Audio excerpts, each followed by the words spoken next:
Senhor nosso Deus, nós estamos agradecidos por chegarmos ao fim do nosso estudo de Tiago e pelas coisas que o Senhor tem revelado para nós, mas nós queremos ainda beber mais desta fonte e pedimos que o Senhor possa, através do Teu Espírito, falar ao nosso coração, traduzir a Tua vontade para cada caso específico e que o Senhor venha revelar o Teu amor e também venha nos convencer do pecado e da justiça e do juízo. Peço que o Senhor venha abençoar o nosso estudo, que venha nos guiar a cada ponto. É a nossa oração. Em nome de Jesus. Amém. Ok, uma pequena recapitulação. No capítulo 1 de Tiago, nós estudamos sobre a perfeição cristã, o amadurecimento do caráter, que não necessariamente significa ter a perfeição absoluta de Deus, mas sim atingirmos o caráter moral de Jesus quando ele viveu nessa terra como um homem, né? Para podermos viver sem um intercessor no tempo de angústia. O capítulo 2 nos ensinou a ter a fé de Jesus. E nós não podemos ter a fé de Jesus se nós fizermos acepção de pessoas, discriminarmos pessoas, desprezarmos pessoas, seja pela sua classe social, a sua cor, a forma que ela pensa, ou qualquer outra motivação, nós não podemos fazer acepção de pessoas. O capítulo 3 nos ensina como não ter uma língua enganosa. Nós vemos que uma língua enganosa vai muito mais além do que simplesmente proferir mentira, né? Mas na verdade é enganar a nós mesmos quando achamos que está tudo bem, quando nós estamos bendizendo a Deus e ao mesmo tempo falando mal dos nossos irmãos. Agora o capítulo 4, ele continua a dar pontos práticos, é o que nós conhecemos ou chamamos na palavra de Deus de piedade prática. Vamos ler o verso 1, vamos fazer um estudo contextual. Gostaria que os irmãos observassem os métodos de interpretação que não são difíceis, basta nós analisarmos, meditarmos, reparar, ler, reler, questionar por que está falando isso, e aí Deus ele vai ampliando e vai dando o sentido contextual dos versos. Tiago capítulo 4, o verso 1 diz assim: de onde vêm as guerras e pelejas entre quem? Entre vós. Quem é este vós? Interpreta para mim este vós. Ok, lembra das tribos, das 12 tribos que estão dispersas? Okay, está se referindo ao povo de Deus. Se existe guerras e pelejas entre o povo de Deus, qual seria a razão? É importante nós entendermos a quem ele está se referindo. Quem é o vós? Ele está falando dos ímpios que guerreiam e pelejam, ou ele está falando dos crentes que ainda não estão maduros na fé e existe o que entre eles? Guerras e pelejas, conflitos. E aí ele vai dizer de onde vêm essas guerras e pelejas entre os membros da igreja. Porventura, não vem disto a saber dos vossos, qual é a próxima palavra? Deleites. Nós vamos ver o que seriam esses deleites. O próprio contexto vai revelar no verso 2, mas não vamos entrar agora no verso 2. Eu gostaria de trazer um verso a mais para acrescentar ao nosso estudo de Tiago. Vamos a Provérbios capítulo 10, rapidamente, mantenha a sua Bíblia marcada em Tiago. E vamos a Provérbios capítulo 10, e o verso 12, ok? Provérbios capítulo 10. E o verso 12, quando chegarem lá, digam amém. Ok, veja só o que é que suscita peleja ou contenda ou guerra entre irmãos, para nós discernirmos o que seria aquele deleite que está no coração dos membros da igreja. O ódio excita, o que o ódio excita? Contendas, mas o amor cobre todos os pecados. Vamos voltar a Tiago capítulo 4, verso 1. O que seria então esses deleites que está suscitando contenda entre a igreja que Tiago está escrevendo? Ódio. sentimento de ódio, de amargura, né? Olha só, dos vossos deleites que nos vossos membros guerreiam.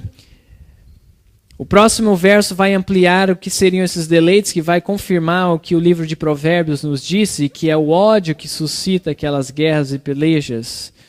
Diz assim no verso 2: cobiçais, ou seja, desejais o que o outro tem, a influência do outro, a posição do outro, o cargo do outro. Cobiçais e nada tendes. Matais e sois invejosos. Nós sabemos que o ódio, aquele que odeia o seu irmão, cometeu o quê? Homicídio. Então nós vemos que realmente esses deleites é o ódio, é a inveja, é a cobiça. E aí continua dizendo, e nada podeis alcançar. O que seria esse nada podeis alcançar? Vocês têm inveja, têm cobiça, têm raiva um do outro, mas nada podeis alcançar. O que seria isso?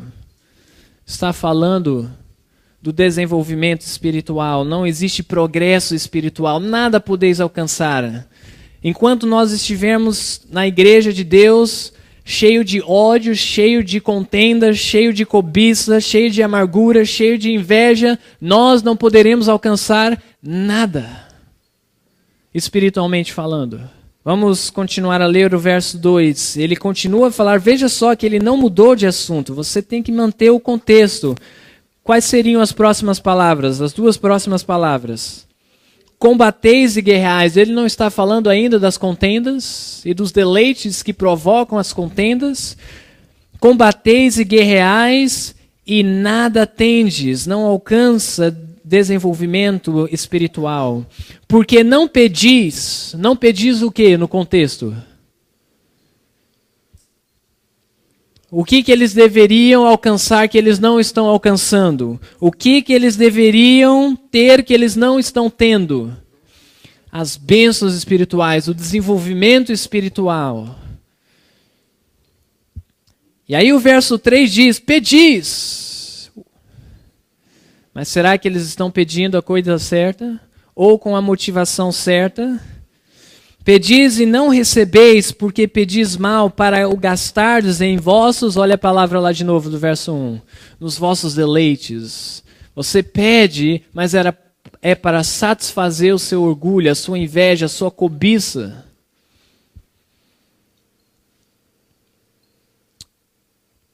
Muitos querem ser líderes na igreja, querem ser primeiro ancião. Eu trabalhei em uma igreja adventista. Na verdade, eram duas igrejas, e essas igrejas elas não tinham primeiro ancião. O pastor instituiu que na igreja não existe primeiro ancião, só existe ancião. Para que não haja o que no coração dos membros? Para que eles não sejam tentados a quê? A se achar melhor um do que o outro. A cobiçar um cargo mais importante do que o outro. A se sentir o dono da igreja de Deus.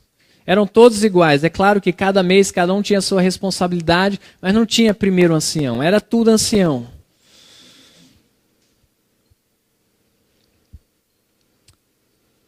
Olha o verso 4.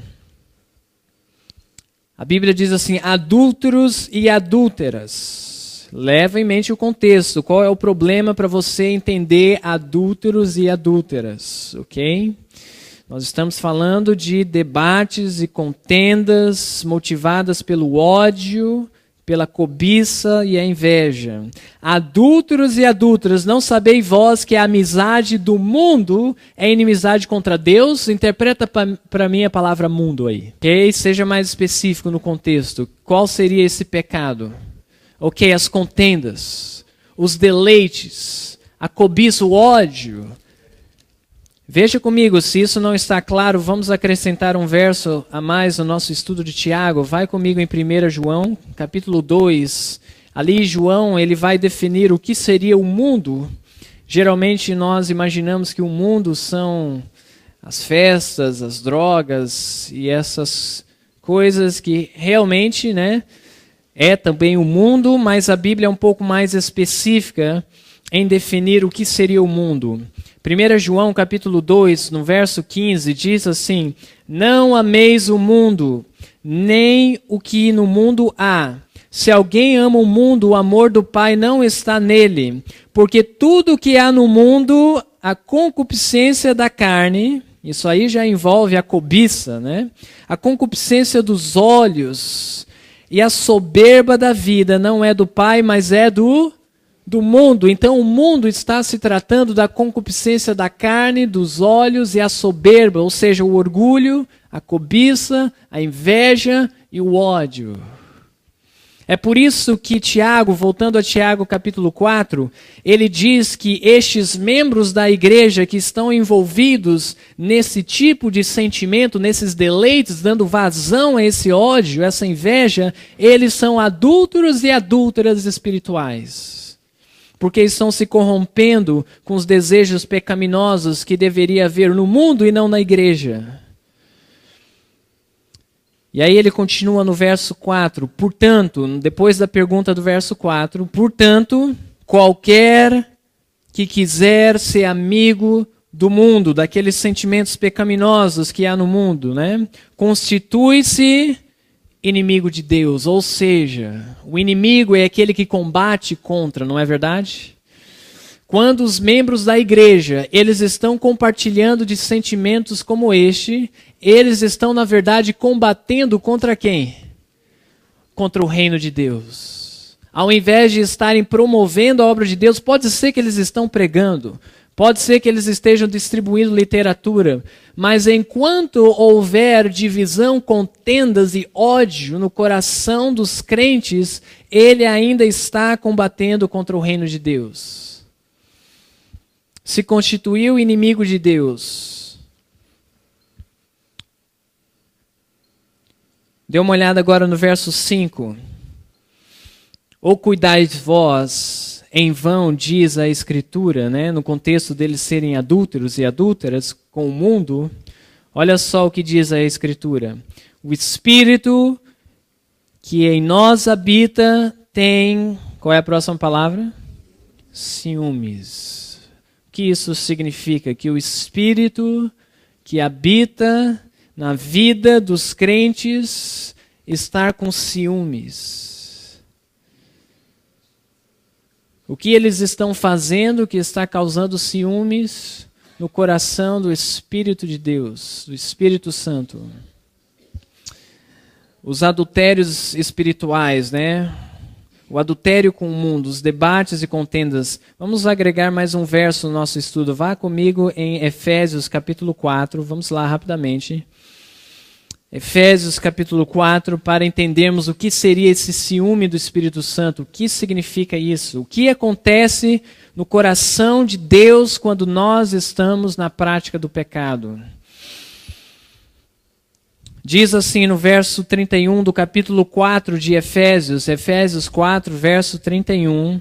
Perdão, na verdade é o verso 30. E não... Qual é a próxima palavra? Entristeçais o Espírito Santo de Deus, no qual estáis selados para o dia da redenção. Causar ciúme no coração do Espírito de Deus é causar tristeza no coração do Espírito de Deus. E que pecado causa tristeza no coração do Espírito de Deus? Veja o verso 31 de Efésios, capítulo 4, verso 31. Toda amargura e ira e cólera e gritaria e blasfêmia e toda malícia sejam tirados dentre vós. É isso que causa ciúme e tristeza no coração do Espírito Santo. E nós sabemos que, eventualmente, se persistirmos em adultério espiritual, nós endureceremos o nosso coração contra o Espírito de Deus. Dê uma olhada agora no verso 6 de Tiago, capítulo 4. Tiago, capítulo 4 e o verso 6. Interpreta para mim quando a Bíblia diz assim: antes ele. Quem é ele? O Espírito de Deus, o Espírito Santo. Antes ele dá maior graça. Lembra que a Bíblia diz: onde abundou o pecado, superabundou a graça. Onde está abundando o pecado? Entre vós, através das contendas e debates, e guerras e pelejas. Então ele diz assim no verso 6, Antes, o Espírito Santo dá maior graça. Portanto, diz, Deus resiste aos soberbos, mas dá graça aos humildes. Como é que eles deveriam se aproximar do Espírito de Deus? Com o coração quebrantado, com humildade, para vencer a soberba, a cobiça e a inveja. Para que não haja mais peleja entre os crentes. Verso 7. Sujeitai-vos, pois, a Deus. Como é que nós sujeitamos a Deus? De acordo com o verso 6, vindo a Ele com um coração contrito, com humildade.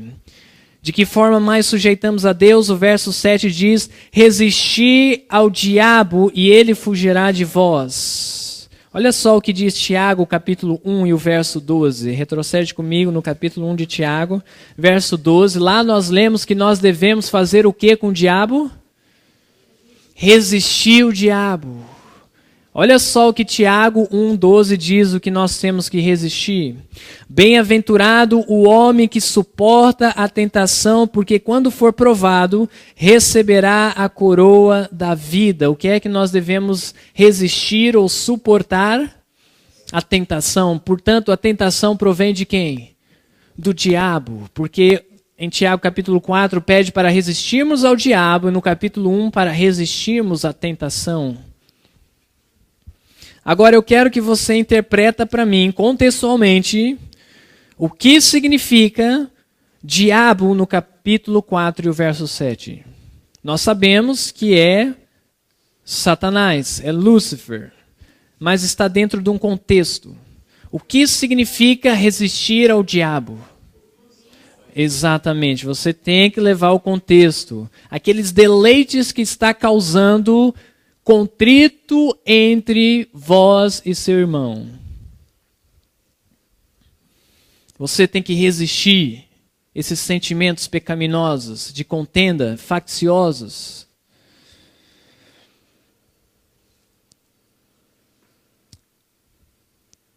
Verso 8 do capítulo 4 de Tiago. Chegai-vos a Deus, e Ele se chegará a vós. Alimpai as mãos, pecadores, e vós de duplo ânimo, purificai os corações. Como é que nós poderíamos nos chegar a Deus? Nós já vimos aqui, né, através da purificação das mãos e corações, vamos ampliar isso daqui a pouco. Mas eu gostaria de complementar com duas passagens do Espírito de Profecia que vai explorar isso de resistir o diabo, chegar a Deus. Diz assim, no livro Fé e Obras, página 17, quanto cremos de coração, chegai-vos a Deus, a mesma linguagem de Tiago 4, verso 8. E Ele se chegará a vós outros. Isso significa estar de que forma? Muito com o Senhor em oração, é claro, com coração contrito e humilde, não com soberba e justiça própria. É assim que nós nos chegamos a Deus, desenvolvendo uma vida de oração. Uma outra passagem nos ensinando a como nos achegar a Deus, diz assim, diante dessas passagens, é evidente que não é a vontade de Deus que sejais receosos e aflijais vossa alma com medo que Deus não vos aceite, porque a condição da igreja é de estar em adultério espiritual. Nós não devemos temer que Deus não vai nos aceitar por estarmos nessa condição, porque sois pecaminosos e indignos. Chegai-vos a Deus e Ele se chegará a vós. Apresentai vosso caso diante dele, implorando os méritos do sangue derramado por vós na cruz do Calvário. Continuando a passagem, Satanás vos acusará de ser grandes pecadores, e precisais admitir isto, mas podeis dizer, sei que sou um pecador, e é por essa razão que necessito de um Salvador. É claro que quando nós nos achegamos a Deus, assim como nós estamos, cheio do nosso ódio, das nossas contendas, dos nossos debates, somos pecadores e Satanás vai acusar que nós não merecemos nos aproximar de Deus, mas ainda assim devemos nos aproximar de Deus, confiando que Ele pode ser o nosso Salvador. Ele pode nos perdoar e nos livrar destes pecados. Vamos voltar a Tiago capítulo 4, o verso 8. Ele também diz assim, ensinando de forma prática como se achegar a Deus. Chegai-vos a Deus, não simplesmente chegar a Deus por chegar, né? O que devemos mais fazer quando nós nos aproximamos de Deus com humildade, coração contrito, admitindo que somos pecadores, e Ele chegará a vós. E aí o que mais devemos fazer? Alimpai as mãos. Interpreta para mim as mãos. Será que quando nós chegamos a Deus devemos ter certeza que lavamos as mãos? Ok, vamos a Eclesiastes, capítulo 9, marca aí na sua Bíblia em Tiago, capítulo 4. Eclesiastes, capítulo 9. E o verso 10 vai dar luz para nós o que significa as mãos. E aí nós vamos entender o que significa limpar ou limpar as mãos. Eclesiastes capítulo 9, o verso 10, a Bíblia diz assim: tudo quanto te vier aonde? Te vier aonde? A mão para fazer-o conforme as tuas forças, para por aí. Então a mão está associado com fazer, com as obras. Então quando a Bíblia diz para nós nos achegarmos a Deus, assim como nós estamos, no nosso adultério espiritual, devemos purificar as nossas mãos, as nossas obras. Aquelas obras que no contexto é de contendas e debates. E pelejas. Ainda no verso 8 diz assim, não somente as nossas obras devem ser purificadas, mas vai mais além dizendo, e vós de duplo ânimo. O que significa uma pessoa de duplo ânimo? Uma pessoa de duplo ânimo seria uma pessoa inconstante, dividida. Dê uma olhada dentro da Epístola de Tiago, no capítulo 1. Ali vai nos dar luz do que significa ser uma pessoa de duplo ânimo. Tiago, capítulo 1, a partir do verso 5. E se algum de vós tem falta de sabedoria, peça a Deus, que a todos dá liberalmente e não lança em rosto, e ser-lhe-á dada. Peça, porém, de que forma devemos pedir sabedoria? Com fé, em nada duvidando. Porque o que duvida é semelhante à onda do mar, que é levada pelo vento e lançada de um lado para a outra parte. Ou seja, aquele que duvida, ele é inconstante como as ondas do mar. Não pense tal homem, que duvida, que receberá do Senhor alguma coisa. O homem de coração, qual é a próxima palavra? Dobre ou de duplo ânimo, é inconstante em todos os seus caminhos. Então Deus está falando com aquelas pessoas que são inconstantes na sua caminhada cristã, na sua vida, no seu proceder, que são os adúlteros espirituais. Ele está falando com essas pessoas. Se você se encontra nessa condição de duplo ânimo, inconstante na sua vida cristã, veja o que ele diz a vós: purificai os... que diz em Tiago capítulo 4, verso 8, purificai os corações. O que significa purificar os corações? Veja comigo em Salmo 139, vamos lá. Salmo 139, verso 23. Salmo 139, e o verso 23, quando estiverem lá, digam amém. Aqui nós vamos utilizar o método de interpretação que é de poesia hebraica. Escutem com bastante cuidado para você entender o verso. Não leiam o verso ainda, olhem para mim. Escutem. Ok, nós vamos utilizar a poesia hebraica. Ou seja, a poesia hebraica faz uma rima de pensamentos. Uma rima de quê que eu falei? De pensamentos. Ele faz uma frase e aí ele repete o mesmo pensamento com palavras diferentes. Vamos ver então o significado de coração na Bíblia. Em Salmo 139, verso 23, diz assim: sonda-me, ó Deus, e conhece o meu coração. Ponto e vírgula. Agora ele vai repetir o mesmo pensamento que ele falou com palavras diferentes. Prova-me, que seria equivalente a sonda-me, e conhece os meus pensamentos, que seria equivalente ao quê?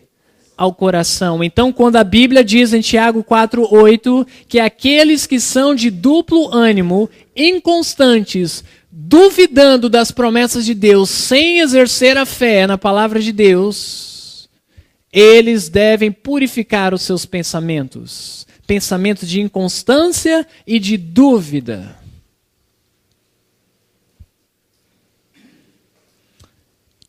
Capítulo 4, verso 9 de Tiago diz assim. Não, ainda vamos ampliar aqui no verso 8. Então nós vemos que devemos limpar as mãos e purificar o coração, ok? Mãos e coração devem ser purificados, limpos. Veja comigo em Salmo 24 agora. O que a Bíblia tem a dizer sobre os 144 mil? Salmo 24, ao referir-se da última geração. Vamos ver o que ela tem a dizer em Salmo 24. Salmo 24, vamos começar a partir do verso 3. Se você conhece a linguagem, você vai ver que está se referindo aos 144 mil, que diz assim a Bíblia no verso 3. Quem subirá ao monte do Senhor, ou quem estará no seu lugar santo? Lembra de Apocalipse 14, verso 1, que os 144 mil estavam no monte Sião, com o Cordeiro. Então, o monte santo de Deus, o seu lugar santo, seria o monte Sião, e lá está o santuário de Deus. Mas nós não temos tempo de comprovar isso na Bíblia. Mas essa é a pergunta: quem estará lá no lugar santo do Senhor, no Monte Santo? E aí vem a resposta: aquele que é limpo de mãos e puro de coração ou pensamentos, que não entrega sua alma à vaidade, nem jura enganosamente. Então nós vemos que realmente Tiago está dando instrução para a preparação daqueles que estarão com o Cordeiro no Monte Sião, 144 mil. Vamos voltar aí a Tiago capítulo 4, agora o verso 9. Tiago capítulo 4, verso 9. A Bíblia diz assim: senti as vossas misérias. As misérias é a condição espiritual que ele se encontra, né? As contendas, as guerras, pelejas, os deleites pecaminosos, o adultério espiritual com o mundo. Senti as vossas misérias e lamentai, e fazei o que mais? Chorai, converta-se o vosso riso em pranto e o vosso gozo em tristeza. Você sabe o que ele está fazendo aqui, Tiago? Pedindo que a igreja sinta a sua miséria, reconheça a sua miséria, que eles lamentem e chorem, arrependimento genuíno, que eles se convertam daquela condição medíocre espiritual que eles estão vivendo. Sabe o que Tiago está fazendo aqui? Ele está nos ensinando a vencer aqueles pecados arraigados no nosso caráter. Aqueles pecados que acompanham a nós desde a infância, durante toda a nossa vida, as nossas misérias. Se quisermos vencer essas misérias, devemos fazer uma decisão de nos humilhar perante Deus, de nos achegar a Ele e realmente reconhecer a nossa condição e clamar com Ele a ponto do nosso riso se transformar em pranto. Chorai pelas vossas misérias, senti, para que o pecado seja desraigado da alma, para que sejamos libertos dessas tendências pecaminosas que carregamos. Sem uma preparação cabal, não conseguiremos nos libertar do pecado. não conseguiremos ter mãos limpas e coração puro. Isso está chamando para uma decisão séria. Olha o verso 10, ele continua apelando: humilhai-vos perante o Senhor, e Ele vos exaltará. O que significa exaltar aqui neste verso? Triunfar contra Satanás, vencer o pecado. Lembra? Resistir o diabo, a batalha está contra você e o diabo, as tentações do mundo, os deleites. Se humilhe ao Senhor e Ele vos exaltará, Ele vos dará a vitória.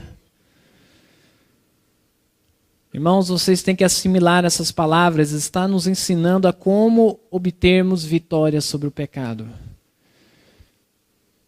Nos humilhando na presença de Deus.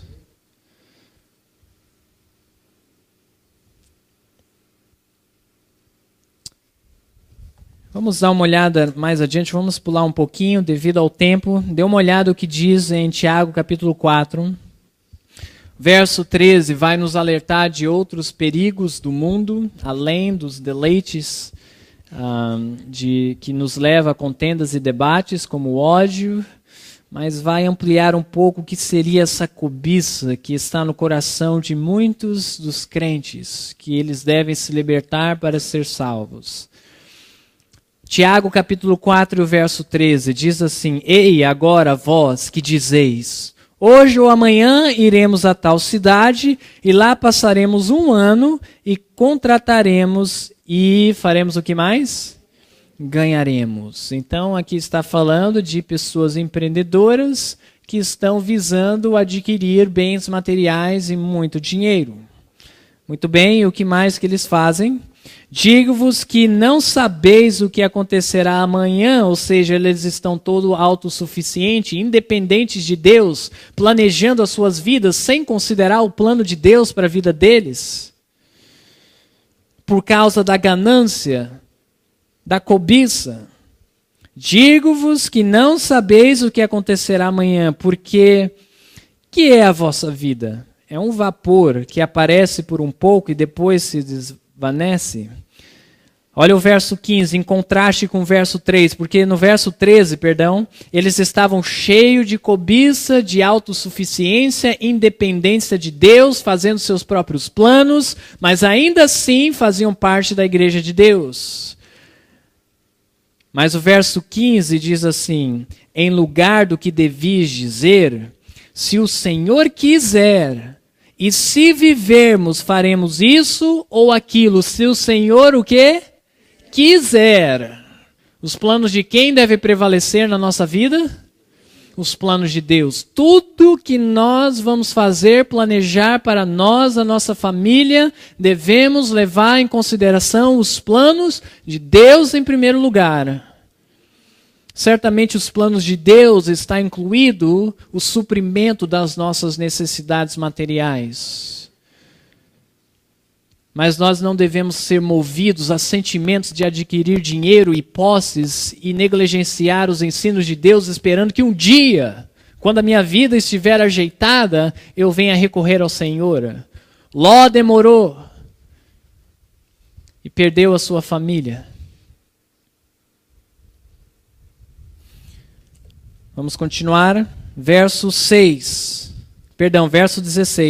Mas agora vos gloriais em vossas presunções. Toda a glória tal como esta é maligna. O que seria esta glória? Eles estão se gloriando em suas presunções. Seria a autossuficiência deles.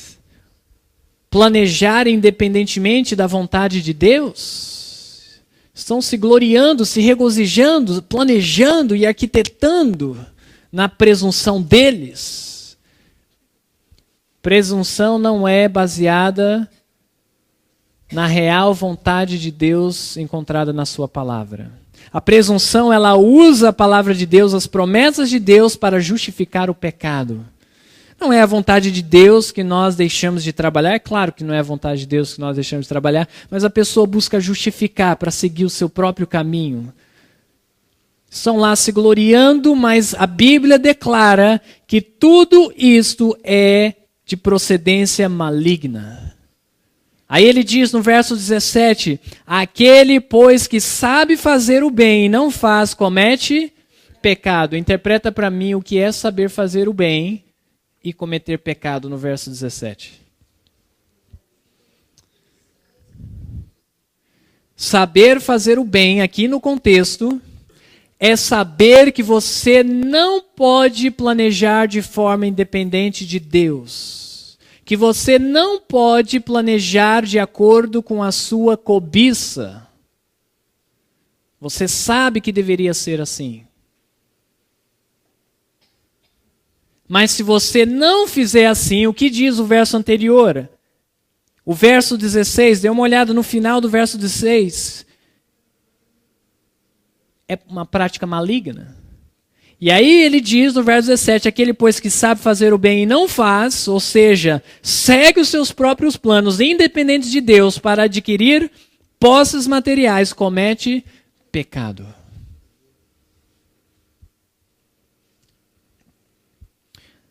O capítulo 5 eu vou tocar bem brevemente, mas eu gostaria que vocês dessem uma olhada do verso 1 ao verso 6. Ali diz assim, falando contra aqueles que acumularam tesouros na terra: eia, pois, agora vós ricos, chorai e pranteai por vossas misérias que sobre vós hão de vir. Ou seja, o juízo de Deus cairá sobre uma certa classe de ricos. Vamos ver que classe de ricos são esses. As vossas riquezas estão apodrecidas, ou seja, não teve utilidade, não beneficiaram a humanidade, o próximo, não supriram a necessidade do próximo.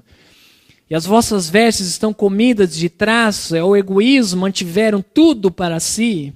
O vosso ouro e a vossa prata se enferrujaram, a sua ferrugem dará testemunho contra vós. E comerá como fogo a vossa carne, entesouraste para os últimos dias.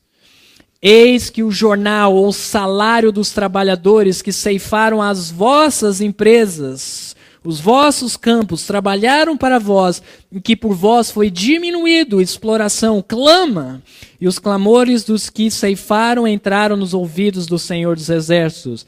Deliciosamente viveste sobre a terra. De que forma que eles viveram sobre a terra? Deliciosamente viveram sobre a terra, grava essa palavra, e vos deleitastes, cevastes os vossos corações como no dia de matança, e aí eles fazem algo mais, condenastes e matastes o justo, ele não vos resistiu. Obviamente aqui se aplica a todo rico que não fez uso das suas riquezas para beneficiar o próximo e a causa de Deus. Mas existe uma interpretação ainda mais precisa destes versículos. Eu gostaria que vocês vissem comigo em Apocalipse 18. Vamos lá rapidamente. Apocalipse capítulo 18, quando fala sobre o juízo de Babilônia, a queda da Babilônia espiritual, desse falso sistema religioso que englobou os governos da terra. Diz assim, Apocalipse capítulo 18, verso 7, está escrito referente à Babilônia espiritual, quando ela se glorificou, ou seja, fez os seus próprios planos, se exaltou, ensoberbeceu, independentemente de Deus, e qual é a próxima palavra? Delícias esteve, foi-lhe outro tanto de tormento. Olha o verso 9 agora de Apocalipse 18. E os reis da terra que estavam com esse falso sistema religioso, que se prostituíram com ela e viveram em, qual é a próxima palavra? Delícias a chorarão e sobre ela prantearão quando virem a fumaça do seu incêndio. E aí o restante do capítulo descreve as riquezas que eles perderam durante as 7 últimas pragas. E o verso 24 mostra a segunda característica desse falso sistema religioso. Além de viver uma vida deleitosa na riqueza, diz assim: e nela se achou o sangue dos profetas e dos santos e de todos que foram mortos na terra. Este é o poder que vive em delícias, nas suas riquezas, na exploração do pobre e perseguiu os santos. A Bíblia declara que um juízo cairá sobre a Babilônia espiritual. Gostaria de encerrar com o capítulo 5. No verso 7 fala sobre a chuva serôdia. O verso 8 fala sobre a proximidade da vinda de Jesus, quando a chuva serôdia cair. O verso 9 vai falar sobre a segunda vinda de Cristo, né? E o verso 11 fala sobre o tempo de angústia, que devemos ter a paciência de Jó, já falamos sobre isso anteriormente. E aí o verso 12, ele faz a conclusão. Mas, sobretudo, meus irmãos, não jureis nem pelo céu, nem pela terra, nem façais qualquer outro juramento, mas que a vossa palavra seja de que forma? Sim, sim, não, não, para que não caiais em condenação. Eu quero que vocês venham comigo em Salmo 15, ok? Pois a linguagem do povo de Deus nos últimos dias das 12 tribos de Israel espiritual, como ele mencionou no capítulo 1, verso 1, deve ser uma linguagem de sim, sim e não, não.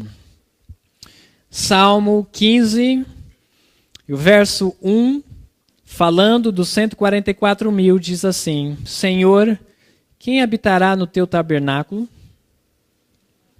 Quem morará no teu santo monte, o Monte Sião? Aquele que anda sinceramente e pratica justiça, ou seja, mãos limpas, né?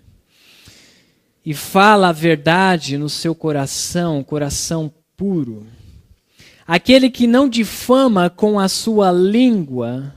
Lembra que nós vimos no capítulo 3 a característica dos 144.000, não tem uma língua enganosa, nem faz mal ao seu próximo, nem aceita nenhum opróbrio contra o seu próximo. Veja o verso 4 agora. A cujos olhos o reprobo é desprezado, mas honra os que temem ao Senhor. Quem são esses que temem ao Senhor? Aquele que jura com dano seu e contudo não muda. Aquele que não dá o seu dinheiro com usura, nem recebe peitas contra o inocente. Quem faz isto nunca será abalado. É desta forma que nós, como crentes que quisermos fazer parte da última geração, na verdade eu deveria dizer que queremos ser salvos. O nosso falar deve ser sim, sim, não, não. Se acontecer de nós dizermos algo a uma pessoa, e nós depois vermos que não seria da melhor forma, eu sugiro que você não mude a sua palavra, a não ser que aquele irmão te dê o consentimento. Mas se ele não te der o consentimento, se ele for realmente ser prejudicado, é melhor que você seja prejudicado do que mudar a sua palavra. Eu espero que os irmãos conseguiram, através dessa carta, dessa epístola de Tiago,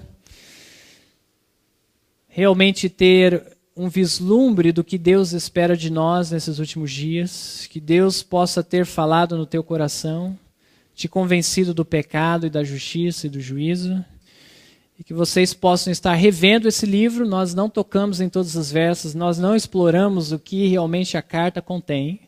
Então, quando chegar em casa, continue estudando o livro de Tiago, amém? Para nos prepararmos para fazermos parte da última geração. Deus vos abençoe e que você possa tomar uma decisão naquele ponto que o Espírito de Deus te convenceu.